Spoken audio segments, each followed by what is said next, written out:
Victoria, what's the cost of one room? What's the cost of two rooms? Oh, I'm coming with my baby. I'm coming with two children. Let's just go through everything now. The cost of living in the UK. I'm going to be majoring on accommodation really because that's the frequent question now. Now, I'm still your doctor, your sister, Victoria Adepoju, and let's go through it. If you are a single person and you want to come to the UK for education for master's degree, and you need just one room, if you ask me really, I will advise you to just take your university accommodation because it is easy for students. Why did I say that? If you take your university accommodation, you won't have to worry about so many things like washing machine, microwave, bills, and so many other things. There will be no worry because they have all those things prepared for you in the university accommodation. It's not like home where you are coming from that you don't need these things. In the UK, you are going to need them. That's the way it is. Almost all standard houses, they have these things. So if you don't take university accommodations are also cheap compared with outside accommodation. At least most university accommodations are cheaper. Like for my university now, those that are staying there, when they calculated their bills per month, it was around maybe £118, less than £200 per month. So it's still cheaper compared with if you take your accommodation from outside. Now, if you now want to take accommodation from outside as a single person, or probably because you are coming with your family, just like most of us that are coming for masters. Most master students now, they have families with them. So you want to come with dependents and you're looking for, okay, before I go to family groups, if you're also a single person and you still want to stay outside campus, because of summer breaks, if you are studying for 2 years, you want to be able to stay in the accommodation during break time, like Christmas and New Year. You might not be able to stay in university accommodation in those periods. So you might also want to consider outside accommodation because of that. Now, if you are considering outside accommodation because of that, most outside accommodation now, you have a shared apartment. That's a 3-bedroom flat where each student can take one room. So each student will take a room. Some of them might have inbuilt toilets where you can have you can have toilets in your own bedroom, or the three of you or the four of you or the five of you might be sharing one toilet, one bedroom, depending on the house. Some house 5-bedroom flats, some house 4-bedroom flats, some 3-bedroom flats, and they might have one toilet, two toilets. There's no 3 toilets really. So you might have to be sharing 2 bedroom and toilets, 2 toilets, and you might have to share the kitchen. Most likely everybody will have to share the kitchen, and if there's a common room, really, because a big house like that might not have common room again, it might have been converted to a room. So if you have a common room, lucky you, you also share common room. Now let's go to it.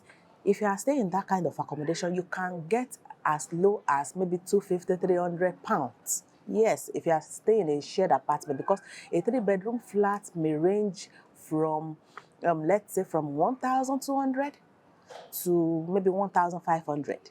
So if you are going to be 3 or 4 that you are going to be staying there, you might actually be able to pay around £300 per month. And most of shared apartments, they come with no bills. The landlord would have included the bills. You will see bills included or no bills included. You have to check it very well when you are checking online. Make sure it is bill included so that you don't have to pay for local authority, you don't have to pay for electricity, you don't have to pay for gas anymore if you pay for such accommodation. There are other options. You could also get self-contained that you have your kitchen, your bedroom and toilet in the room. And sometimes you might get another one where you have your bedroom and you have another space separated from the bedroom, where you have the kitchen and the toilet separately, depending on the cost that they are available. Studio apartment is beautiful. That's what I got when I first came, and I enjoyed it. I came with my husband. We were both staying in the studio apartment, but it's expensive. We got our own for around £550 from Nigeria. We got it from home. So for those of you that are already searching online, don't worry, you will get. I was almost panicking during my own time as well before we eventually got online. We just checked the video and the place was beautiful. It was in Telford. It was beautiful, everything was neat, everything was fine. In fact, to the level of plates that we are using. But everything was in the room. We didn't have to buy anything. So it was good. So you could also get studio apartments, but just be ready that you are going on the high side. You might have to prepare around £500, £550. It might 450, 600, around that. But if you are coming with a family, it's not advisable to have a child in one room. No, it's against the law in the UK. So you that you are coming with a family, one child, two children, you might have to get a flat for yourself outside this school accommodation. So you will need to look out for maybe 2-bedroom flats or 3-bedroom flats. And the prices for that, if you check online, I'll still tell you the names of websites that you can check, will be around 650 to 750 for 2-bedroom flats. If it's 3-bedroom flat, it might be going to up to £1,000. And when you get accommodation by yourself, know that it's most likely not bills included. It is very important to pay attention to that. And some of these accommodations that you are going to get might be fully furnished or unfurnished. So if the person living does not want to go with his or her belongings, you will meet those belongings there. So that's a fully furnished or partly furnished apartment. While some will be empty totally empty, that you have to start from getting your chairs, getting bed, getting mattresses, getting cooker and all that. So those are the options available for families. So 2-bedroom flats, 3-bedroom flats, you will get. Just prepare around £700 to £1,000 every month. Yes, every month.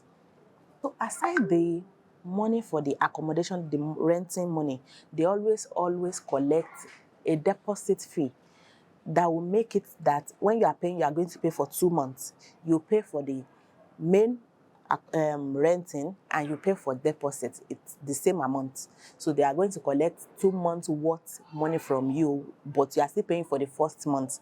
So the other one will just be deposit for when you are leaving the house. If there's anything spoiled, if there's anything, they will still refund you when you are going, or you use it after you have let them know that you are leaving. So that's that for getting outside accommodation. So another thing that I have to mention is that it's not difficult to furnish an unfurnished apartment. There are helps everywhere. Like if you have a community, a group, when you first come to the UK, just make sure you join an organization, church, mosque, student groups and all that. They will direct you on how to furnish your own apartment. When I got my apartment, after the studio apartment really, we were also wondering, oh, I don't want to pick an unfurnished apartment because of the cost of furnishing, even though we all actually wanted to furnish our own apartments because we have a spec that we are looking at. Especially, I have a sophisticated husband, so they want it to their taste. But when I got the apartment, I got help. I just asked around in church and people directed me to organizations that are helping people to furnish apartments. So they are on Facebook, they are everywhere. You will be able to ask and they can help you furnish your apartment. We had the fridge, the washing machine, the dryer, the microwave, in fact, everything for almost free.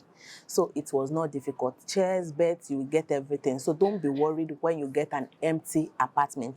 UK is a beautiful place to be and help is everywhere. So that's for furnishing an unfurnished apartment.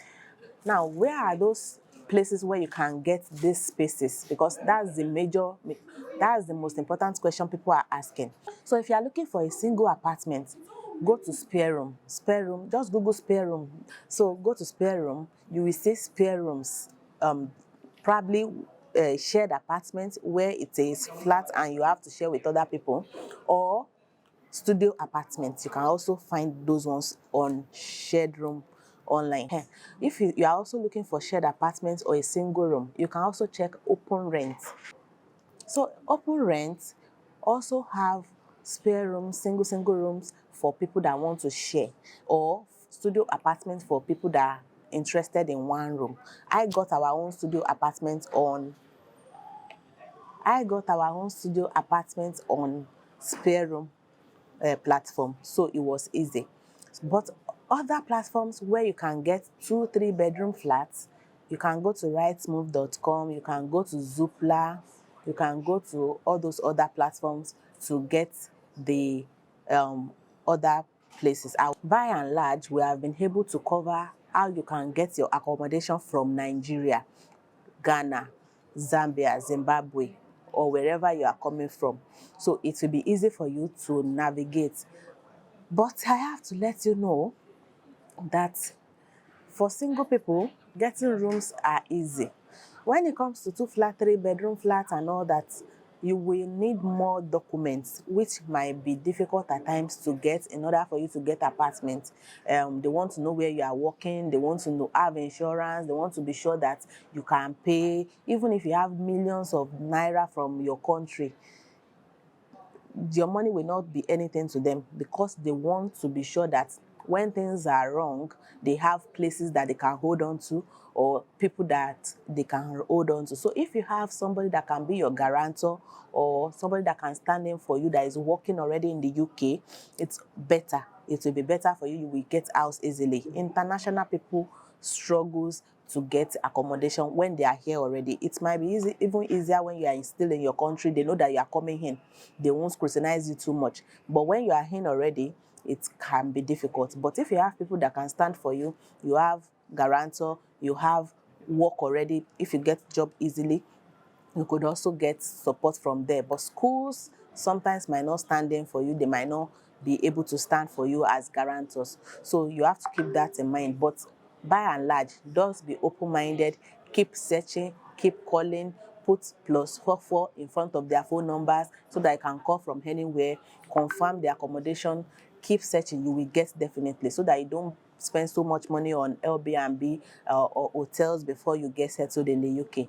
So for other cost of living in the UK, I have to do another video so that this one will not be too long.